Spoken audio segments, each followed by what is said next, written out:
You might remember Steve Baker. He was quite a big ally when it came to Suella Braverman's attempt to be the Prime Minister of this country. Political besties, some people might call them. Well, no longer, everybody. Steve Baker has now said that he will not support Suella Braverman at the next election. Why, I hear you ask? Well, basically what she's been saying is when it comes to the grooming gangs, of which many people will be familiar, she has been linking British Pakistani men to said grooming gangs. He says that is inflammatory and basically wrong. What do you make to it? Well, I think I'm a fan of Suella Braverman, and I think one of the great things about Suella is that she says it as she sees it. And it might be offensive to some people to say that they're of Pakistani extract, these grooming gangs, but they were.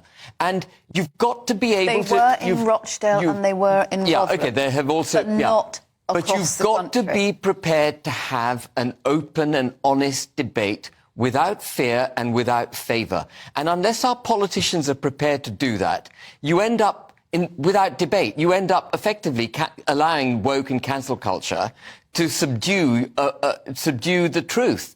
And I'm afraid I've got a real issue with Steve Baker. Steve Baker was head of the European Research Group.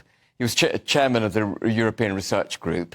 He argued for Brexit. He promoted Brexit. As soon as he became a minister for Northern Ireland, he completely succumbed to the EU. He succumbed to Republican nationalism.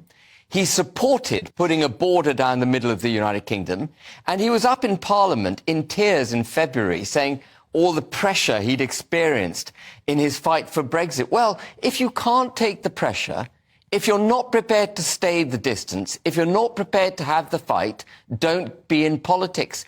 And people like Steve Baker have done inordinate damage to the cause for an independent, sovereign United Kingdom, because they ostensibly stood for it, and then when it came to the important hurdles, they gave up. 515 MPs, just coming back to how awful our intake in Westminster are, 515 MPs voted to partition the United Kingdom. Only 29 MPs voted. Northern Ireland. I'm talking about the Windsor Framework, which confirms the border down the Irish Sea. Steve Baker was an ERG member, and he knows that in fact, he wrote articles in 2020 saying that the Northern Ireland Protocol was wrong, that we've got to get rid of that Irish Sea border. And the minute he became a minister, he succumbed. And the same for his boss, Chris Heaton-Harris, who's Secretary of State for Northern Ireland, succumbed. Only 29 MPs, and only 22 of them Conservatives, voted against the Windsor Framework. Which is the topic in hand, is about Suella Braverman. Yeah, but Steve Baker needs to be prepared to stand up. We talked earlier about what Conservative values are.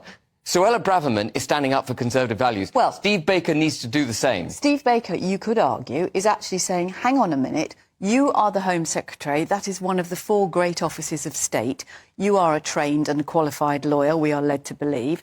You should choose your words more carefully. Now, it is absolutely true that there were men of Pakistani origin or Pakistani ethnicity in Rochdale and Rotherham, and we know perfectly well because of the Maggie G report.